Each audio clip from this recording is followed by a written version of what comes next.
Hi and welcome to A Cup of Dhamma, where we tackle the nature of existence, the roots of suffering, and other light topics you can enjoy during your coffee break.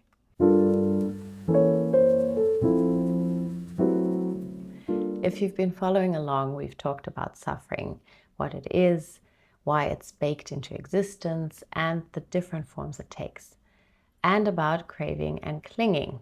How we're all in a very real sense addicts in a realm designed to keep us hooked. Now let's take a look at why clinging causes suffering.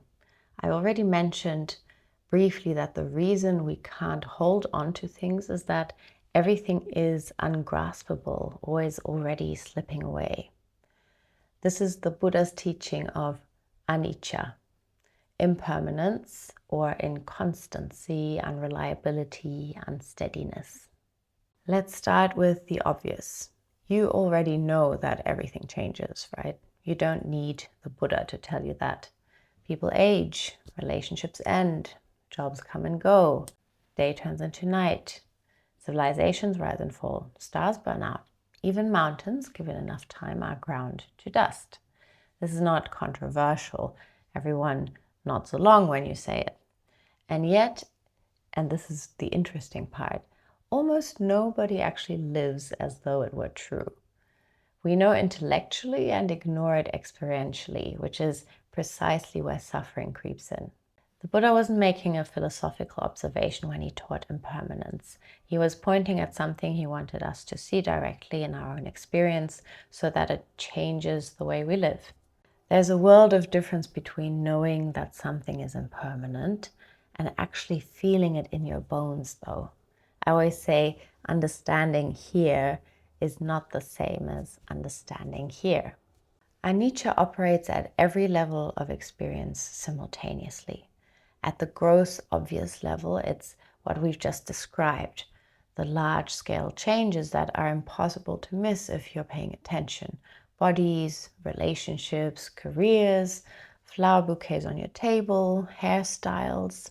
Everything that arises changes and eventually passes away. At the subtle and less visible level, this is happening moment to moment within a single hour, even minute of your day. Watch your own mind for a few minutes. Ajahn Brahm actually said that there is nothing that is faster than the mind. It can change direction in less than a split second. It's faster than light. A thought arises and is gone before you can fully catch it. Or the mood you were in during breakfast is completely different by lunchtime. But it's not just the mind. For example, the pain in your knee comes and goes. Your hot food gets colder with each minute. Your in-breath turns into your out-breath. Nothing holds still for even a moment. At the most subtle level, and this is where it gets genuinely strange and interesting, what we experience as a continuous solid now is actually a rapid succession of momentary events arising and ceasing so quickly that they create the illusion of continuity. Perhaps it's a bit like a film reel. Thousands of individual still frames, each one slightly different from the last, running fast enough to create the appearance of seamless continuous motion. The movement and the story on screen aren't actually there in any single frame. They emerge from a sequence, and the sequence never stops moving. There's an image that I find really helpful and beautiful offered by Ajahn Brahm. Think of a wave moving towards the shore. You watch it travel across the surface of the ocean, and it has a distinct, recognizable shape that is moving through space, building as it approaches the shore, and then finally breaking on the sand. And God, I wish I was at a real beach right now. But here's what is actually happening with the wave. The water isn't moving towards the shore at all. The individual water molecules stay more or less in place, rotating as the wave passes through them. What is actually traveling through space, what we see as the wave, is not water, it's energy moving through water. So the wave is real. You can see it, surf it, jump over it, be knocked over by it, and yet there is no fixed thing that is the wave. It is a process. It's a pattern of energy moving through a medium, in this case, of ocean water. Ajahn Amaro suggests that we exist in perhaps much the same way. What we experience as a continuous self, moving through time and space, the I that woke up this morning, moved around, and is now watching this video, is less like a solid object traveling through space and more like a wave, a pattern of energy, a process moving through conditions. It's very real in its effects on the world and other things, but it's not the fixed solid thing it appears to be. We will come back to this idea in a future video on the Buddhist idea of emptiness. This brings us to something the Buddha pointed at repeatedly and that modern physics also seem to point to from a completely different direction. There are, strictly speaking, no things. There are only processes. What we call a tree is not a fixed object. In reality, it's a continuum of cause and effect. A seed, soil, water, sunlight, time, growth, decay, all flowing into each other in a seamless process that we freeze with a label for convenience. And similarly, I'm also a process. Physical, mental, emotional, constantly changing, conditioned by everything that came before and everything that comes after. The Pali word for this is Paṭiccasamuppāda, dependent origination. It's the Buddha's most precise and detailed map of how phenomena arise and cease. Everything that exists dependently, conditioned by something else, arising only when its conditions arise and ceasing when its conditions cease. Nothing stands alone and nothing is fixed. Nothing has an independent, permanent existence.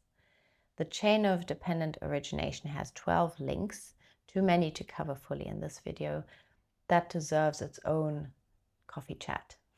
But the key insight for our purposes is this. Right in the middle of that chain sit our old friends from last time, craving and clinging. And at the very root of the chain, conditioning everything that follows, is avijja, ignorance. Specifically, ignorance of how things actually are. Ignorance of, among other things, impermanence.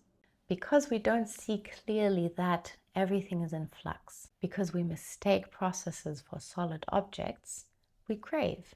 And because we crave, we cling. Because we cling, we suffer. And the reverse is also true. When we begin to see impermanence and inconstancy clearly, really see it, not just know it, craving begins to loosen its grip on its own. Not through willpower or suppression, but because the logic of clinging starts to fall apart. You can't really cling to a wave, can you? Have you tried? Here's another way of looking at impermanence that is quite freeing and loosens our grip on all the things we like to accumulate and clutch to our chests. None of it is really ours. The house, the car, and yes, even this body we're so attached to, all of it is on loan for a period that has not been disclosed to us. It makes me think of grand country estates that I visited sometimes during holidays. Did any single duke or duchess truly own that house? Not really. A long procession of them lived there, each passing through, some leaving their mark in the decor or in the gardens, and then they were gone. Every last one of them. The house is still standing, the duke is not, and we're all like the duke.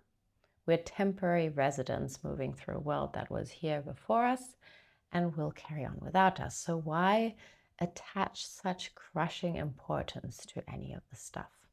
So if everything is impermanent, once again, it tastes a little of pessimism. You can ask, why bother if everything passes away? And doesn't it all feel less real if we see ourselves as processes? It can make you feel disengaged. Again, we have the choice of viewing Buddhist teachings in a potentially nihilistic way. What a downer.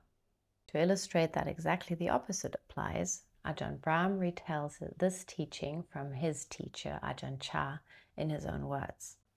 He always used to hold up a glass. He'd say, "See this glass? Can you see the crack in it?" And I said, "I don't, Chah, you need some glasses. There's no crack in the glass." And he said there is, but it's microscopic. One day this glass will fall over or someone will kick it, and that crack which is in here right now will open up and the glass will shatter. Because that crack is in here, therefore you have to look after your glass. You have to care for it, because if you don't, it won't last very long. And then he explained the simile. He looked at me and said, brother, you've got a crack in you as well. You might not be able to see that yet, but you have your potential death, which is there in you at this moment. One day you're going to die. You have to care for your body because it's not always going to be there. The same with the person you live with. There's a crack in them. One day they're going to die or they're going to part. That's why you have to care.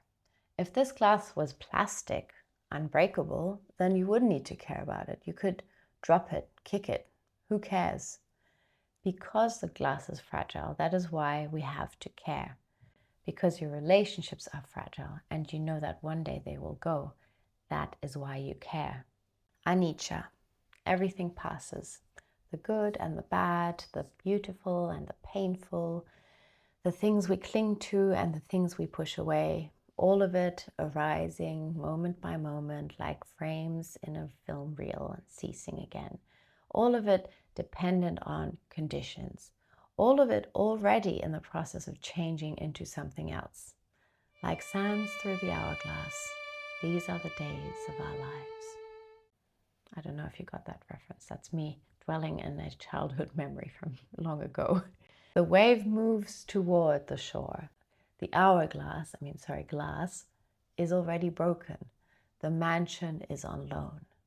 And knowing this, not just cognitively, but also in a more heartfelt way, deeper down, can help us to loosen our tight, painful grip bit by bit. It is clinging that actually deadens experience. When we grasp at something, we stop actually experiencing it and start experiencing our grip on it instead. When the clinging loosens, when we really let things be what they are, which is temporary, vivid, and unrepeatable, then experience opens up. So open your tight grip a little.